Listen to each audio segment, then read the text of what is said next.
اللهم صل وسلم وبارك. Assalamualaikum warahmatullahi wabarakatuh. Alhamdulillah, syukur kembali kita ucapkan kepada Allah Subhanahu wa taala yang masih memberikan kesempatan kepada kita untuk kembali mengkaji hadis-hadis baginda Nabi sallallahu alaihi wasallam.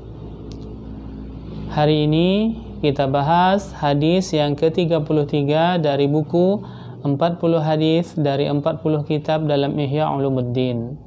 Hadis tersebut berbunyi, Majtama'a fi qalbi 'abdin fi hadzal mawtini illa a'tahu Allahu ma raja wa ammanahu mimma yakhaf. Tidak berkumpul di hati seorang hamba dua sifat ini, maksudnya takut dan harap akan rahmat Allah. Apa itu sifat takut? Khauf. Apa itu sifat harap? Raja. Kecuali ia akan diberi oleh Allah apa yang diharapkannya dan diamankan oleh Allah apa yang ditakutinya. Imam At-Tirmizi menyatakan dalam riwayatnya bahwa hadis ini gharib. Ulama lain yang meriwayatkan hadis ini diantaranya yaitu Imam An-Nasa'i di dalam kitabnya Al-Kubra, kemudian Imam Ibnu Majah dari hadis Anas. Sedangkan Imam An-Nawawi menyatakan bahwa sanadnya jayyid, sanadnya bagus. Artinya berdasarkan pendapat Imam Nawawi kita boleh memegang atau menjadikan hadis ini sebagai acuan kita. Hujjatul Islam Imam Al-Ghazali memasukkan hadis ini di dalam bab khauf dan raja, rasa takut kepada Allah dan rasa harap kepada Allah. Nah, khauf dan raja ini adalah dua sayap dari sayap-sayap kerohanian kita. Mestilah seimbang agar terbangnya rohani kita, agar pencapaian kerohanian kita kepada Allah bisa mulus, tidak timpang. Jika terlalu takut tanpa ada harap, kurang baik. Tapi sangat bermanfaat kalau takutnya kepada Allah. Nah, jika terlalu harap tetapi tidak ada takut kepada Allah juga tidak baik. Kenapa? Jika dia terlalu mengharapkan rahman Allah dengan alasan Allah itu Maha Rahman, Maha Rahim, sehingga pikirannya tidak benar, akhirnya dia menganggap Allah akan memaafkannya, sehingga dia akan semena-mena berbuat dosa. Allah Maha Rahman, Allah Maha Rahim. Nah, seperti itu. Sehingga tidak ada ketakutannya untuk beribadah kepada Allah. Nah, makanya mesti seimbang. Nah, takut kita kepada Allah dan menjalankan syariatnya, dan takut kita akan berbuat dosa atau dosa yang telah kita lakukan. Lalu kita harap kepada Allah akan ampunannya dan anugerahnya. Pernah suatu kali Ali bin Abi Thalib berkata kepada seorang laki-laki yang sangat khawatir akan keputusasaannya karena terlalu banyak dosa. Apa kata Ali bin Abi Thalib? Hai saudaraku, keputusasaanmu dari rahmat Allah itu adalah dosa yang lebih besar dari dosamu.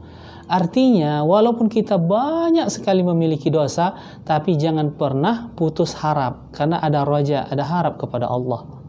Namun sekali-kali jangan hanya mengharap saja tanpa takut. Seperti kita katakan di awal tadi, kita tidak akan beribadah karena mengharap rahmat. Karena Allah itu selain Rahman, selain Rahim, dia mempunyai sifat yang lain. Ada Jabbar, ada Qahar. Nah, maka dengan sifat itu kita bisa mendapatkan hukuman dari Allah Subhanahu wa taala. Ada kisah yang menarik yang cukup panjang diceritakan oleh Imam Baihaqi dari Anas, bahwa pernah suatu kali seorang Arab Badui atau Arab dusun menjumpai Rasulullah sallallahu alaihi wasallam.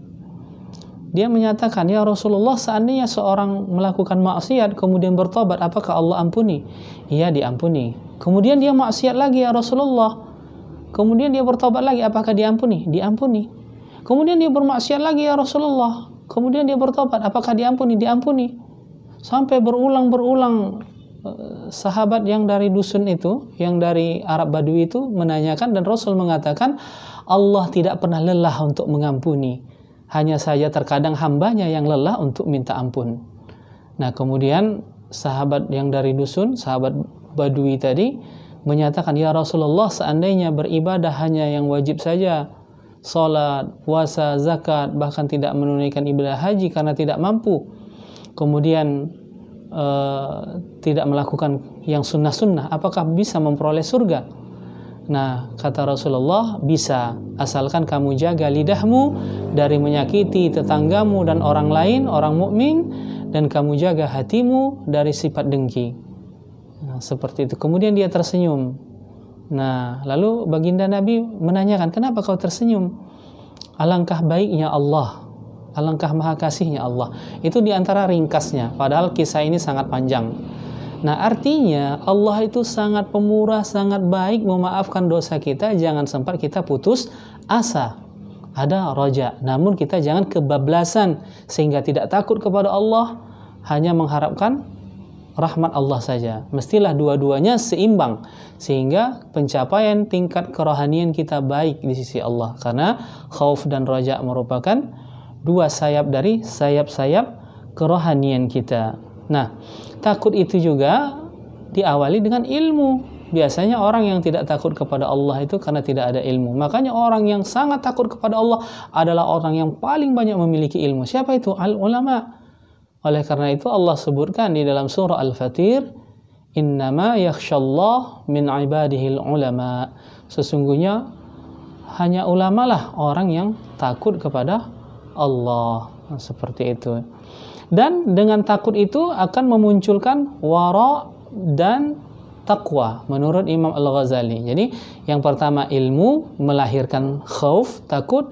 Takut itu melahirkan taqwa dan wara. Terakhir kita tutup dengan perkataan seorang waliullah, seorang ulama, mantan preman, bisa dikatakan mantan penjagal, yaitu Fudail bin Iyad. Beliau mengatakan, barang siapa takut kepada Allah, niscaya takutnya itu menunjukkan pada setiap kebajikan. Maka takut itu perlu.